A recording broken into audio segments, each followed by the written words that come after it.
আসসালামু আলাইকুম। আপনার যে জায়গাটা আহ, দীর্ঘদিন ধরে আপনি দখল করে খাচ্ছেন, তো সেই জায়গাটা পরিমাণ জানলাম 2.5 বিঘার মতো।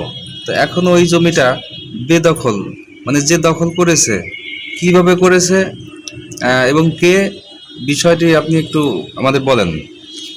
আমি এই সম্পত্তিটা বিগত 15 বা তার অধিক সময় ধরে আমি বিগত দিন ধরে নদীর কিনারে খুব অতি কষ্টে মাটি তুলে মাটি কাটিয়ে সমান করে বহুজন খাটাই আমি এই সম্পত্তিটা করে প্রথম 10 কাঠা, তারপর বাড়ছে কোরবানরা বাড়ছে, আস্তে আস্তে বাড়ছে, এইভাবেই আমার 2.5 বিঘা সম্পত্তির মতো হয়েছে নদীর একেবারে কূলে কিনারে। তা আমি ভোগ দখল করে খাচ্ছি এ পর্যন্ত 15 বছর বা 20 বছর 18 বছর মতো হবে অনুমান। তো এর ভিতরে এই গত নির্বাচনের পরের দিন থেকেই আমার সেই জমি, আমি ফসলটা কলাই ছিল, কলাই আমি বিক্রি করি 25,000 টাকা।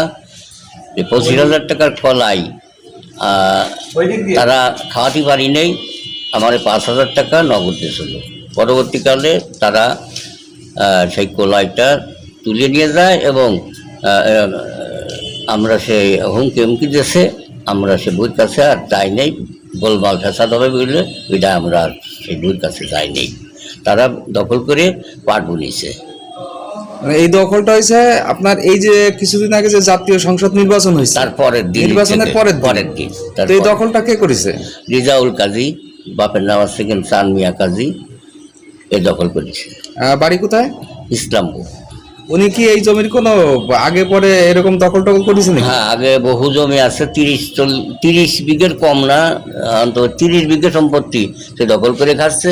আমি যেখানে খাই এখানে আছে একেবারে নদীর কুলি, নদীর পাড়ের সঙ্গে মিশানো, সে 30 বিঘের খাচ্ছে। তাতে অনুমান 1 কিলোর কম হবে না, তার আমার জমির থেকে তার বাড়ি 1 কিলোর বেশি হবে, এতটুকু জমি সে খাচ্ছে। এবং চওড়াও ওই রকম বহু পরিমাণ চওড়া আছে। আপনার ছেলে মেয়ে কয়জন? আমার ছেলে মেয়ে 4 জন।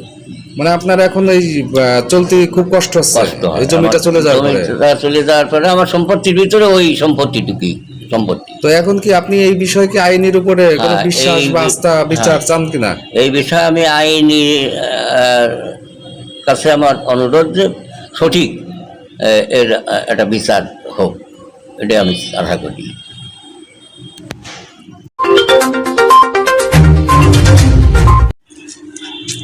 আপনার কাকা যে কথাটা বললো জমির বিষয়টা, এই বিষয়টা কি কতটুকু সত্যি আপনি একটু বলেন তো। এই জমিটা আমার কাকা দীর্ঘ 17-18 বছর ধরে খাচ্ছে। ইনার 4টে ছেলে মেয়ে, তখন ছোটো ছিল, খুব চলতে খুব কষ্ট হতো, সেইভাবে সেই সময় থেকে খাইয়ে আসতেছে। এখন যে জমিটা যে দখল দিয়েছে, সে পূর্বের থেকে 30-35 বিঘা জমি সে দখল দিয়েছে, আগে থেকে খায়। আর আমার কাকার 2.5 বিঘে এবং পাশের জমি আর 1.5 বিঘে সহ প্রায় 4 বিঘে 4.5 বিঘে জমি ফিরে আবার সে রিজাউল কাজী নতুন করে দখল দিয়েছে। এই জমিগুলো সবই খাস জমি, এখন সে একাই সব খাতে চায়। তাই এই বিষয়ে আমরা সঠিক একটা তদন্ত কিংবা আইনি পদক্ষেপ চাই। যেহেতু খাস জমি, সেহেতু গ্রামে সবার অধিকার আছে, সেহেতু সবাই কম বেশি করে খাক, এটাই আমরা আশা করি। তো এটা তো আপনাদের ওই কালিয়া উপজেলার ভিতর? হ্যাঁ, কালিয়া উপজেলার ভিতর, দেবীপুর মৌজা, ইসলামপুরের মধ্যে পড়ছে এটা। তো যে লোক দখল করে খাচ্ছে, বর্তমান দখলে আছে, উনি কোনো হুমকি বা কোনো ভয়ভীতি দেখাইছে? হ্যাঁ, দেখা গেলে সে জেলে দেবে কিংবা জমিতে যাতে দেবে না, কে আছে আসুক, এরকম। উনি কি কোনো রাজনীতি করে, রাজনৈতিক দলের সাথে জড়িত আছে? হ্যাঁ, উনি বিএনপি করে। বিএনপি করে? হ্যাঁ। তার মানে উনি বিএনপি করার কারণেই এই যে জাতীয় সংসদ নির্বাচন হয়েছে, নির্বাচনের পরের দিনই এটা দখল করে। হ্যাঁ, এটা এলাকাবাসী সবাই জানে? হ্যাঁ, এলাকাবাসী সবাই জানে। তো এলাকাবাসী যারা জানে, এরা কোনো পদক্ষেপ নেই?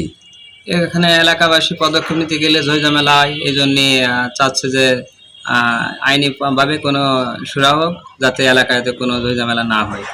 এখন আপনারা কি আইনের আশ্রয় চান, বিচার চান?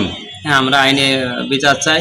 যেহেতু খাস জমি, তারও যেরকম অধিকার আছে, আমার কাকারও সেরকম অধিকার আছে, আর একজন 1.5 বিঘা খায়, তারও সমান অধিকার। তা সবাই সমানভাবে খাক, একজনে খাবে এরকমটা তো হয় না। আপনার চাচা কত যে বিঘা যে বেদখল হয়েছে এটা কত বিঘা? 2.5 বিঘা। 2.5 বিঘা।